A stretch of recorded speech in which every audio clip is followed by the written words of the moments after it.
Good morning everyone. Welcome to Ambedkar India free coaching classes for all competitive examinations. ఈరోజు మార్చి 8వ తారీఖు అంతర్జాతీయ మహిళా దినోత్సవం సందర్భంగా డాక్టర్ బిఆర్ అంబేద్కర్ గారు మహిళల అభ్యున్నతి కోసం, అభివృద్ధి కోసం, వారిలో చైతన్యాన్ని నింపడం కోసం ఏ రకమైనటువంటి సేవలు అందించారనే విషయాన్ని గురించి చర్చించబోతున్నాం.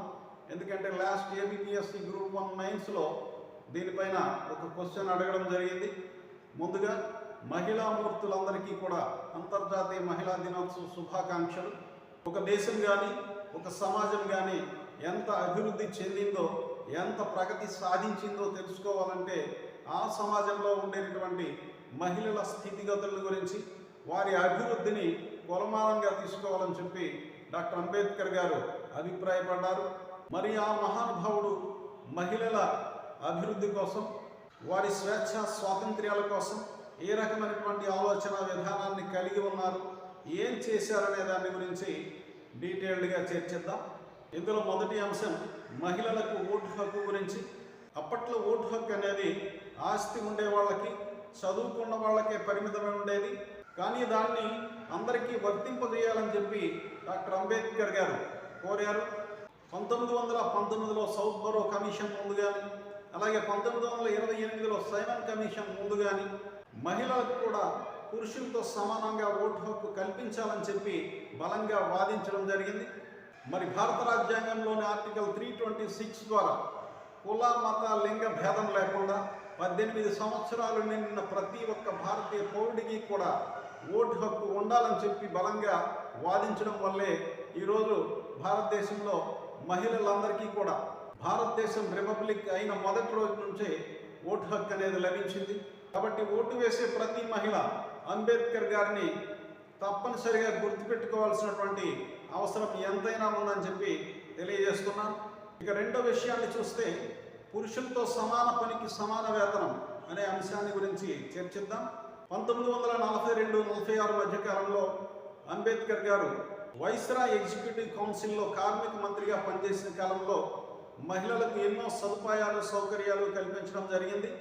ఈరోజు మహిళలు పురుషులతో సమానమైనటువంటి పనికి సమాన వేతనాన్ని పొందుతున్నారంటే దానికి కారణం డాక్టర్ బిఆర్ అంబేద్కర్ గారనే చెప్పాలి. సమాన పనికి సమాన వేతనం అనేటటువంటి సూత్రాన్ని మొట్టమొదటిసారిగా ప్రతిపాదించిన వ్యక్తి డాక్టర్ బిఆర్ అంబేద్కర్.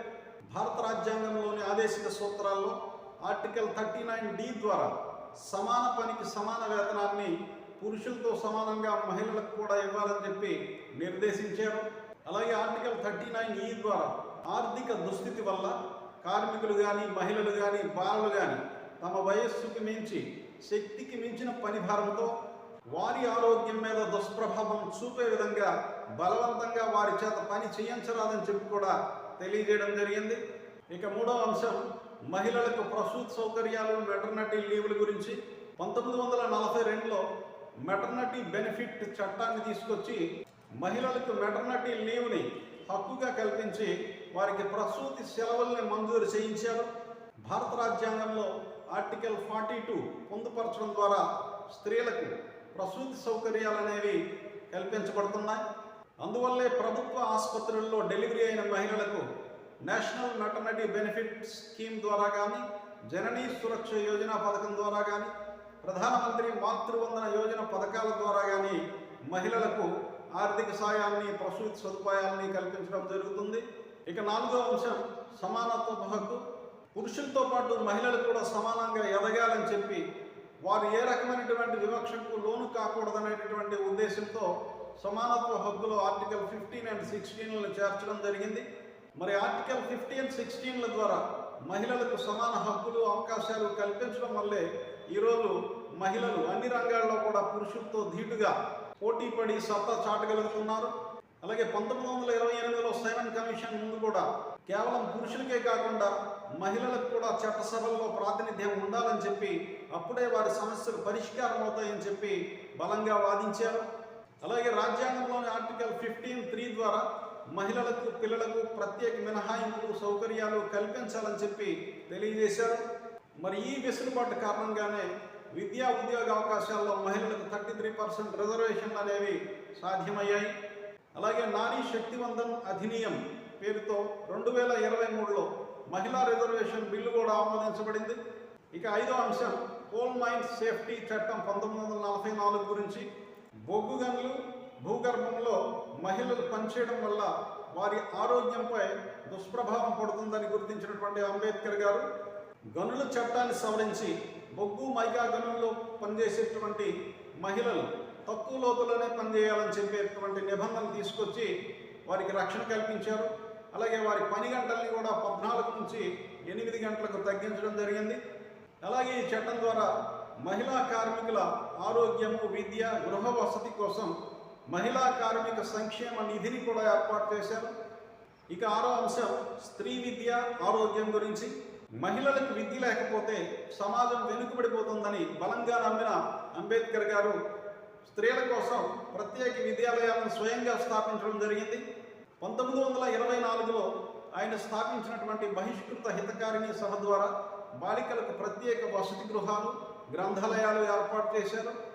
అలాగే పీపుల్స్ ఎడ్యుకేషన్ సొసైటీ ద్వారా ఆయన స్థాపించిన సిద్ధార్థ కళాశాల, అలాగే మిలింద్ కళాశాలల్లో మహిళలకు సమాన ప్రవేశాలు కల్పించి వారు ఉన్నత విద్య అభ్యసించేలా ప్రోత్సహించారు.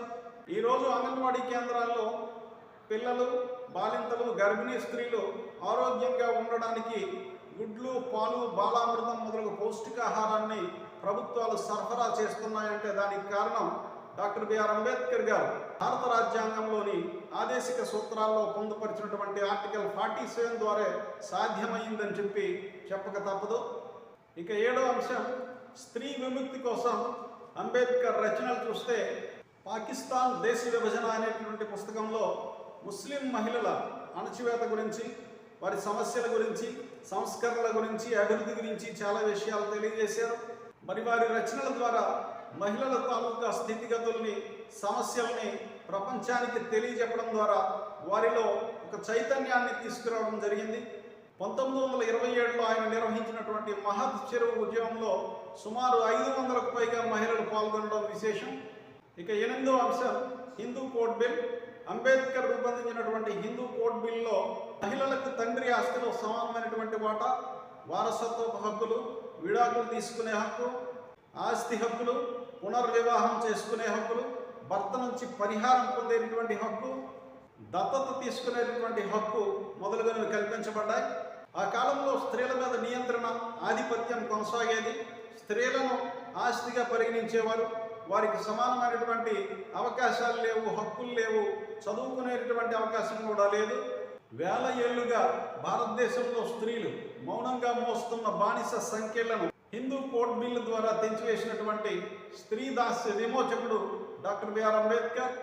స్త్రీలపై మనుధర్మశాస్త్రం, మతం విధించినటువంటి అమానుష పద్ధతుల్ని రద్దు చేసినటువంటి విప్లవకారుడు, నిజమైన స్త్రీ అభ్యుదయవాది డాక్టర్ బిఆర్ అంబేద్కర్ అని చెప్పడంలో ఏమాత్రం సందేహం లేదు. అయితే స్త్రీలకు ఈ హక్కులు ఇవ్వడం ఇష్టం లేనటువంటి ఎంతోమంది మనువాదులు ఈ హిందూ కోడ్ బిల్లుని వ్యతిరేకించడంతో తన న్యాయశాఖ మంత్రి పదవిని 1951 సెప్టెంబర్ 27వ తారీఖున తృణప్రాయంగా వదిలేసినటువంటి నిస్వార్థ జాతీయ నాయకుడు డాక్టర్ బిఆర్ అంబేద్కర్. అయితే అనంతర కాలంలో హిందూ కోడ్ బిల్లులోని అంశాలే మహిళల ప్రయోజనాలను రక్షించే చట్టాలుగా రూపొందించబడ్డాయి.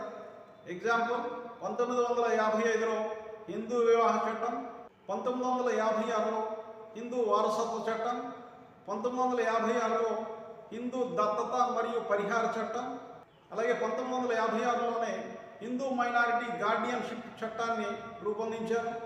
ఈ అంశాలన్నింటి బట్టి డాక్టర్ బిఆర్ అంబేద్కర్ గారు భారతదేశంలో ఉండేటటువంటి మహిళల అభ్యున్నతికి, అభివృద్ధికి, వారిలో చైతన్యాన్ని నింపడానికి ఏ రకమైనటువంటి సేవలు అందించారో అర్థం చేసుకోవచ్చు. ఆయన సేవలు వెలకట్టలేనివి. భారతీయ మహిళా సమాజం డాక్టర్ బిఆర్ అంబేద్కర్కి రుణపడి ఉన్నారని చెప్పడంలో ఏమాత్రం సందేహం లేదు.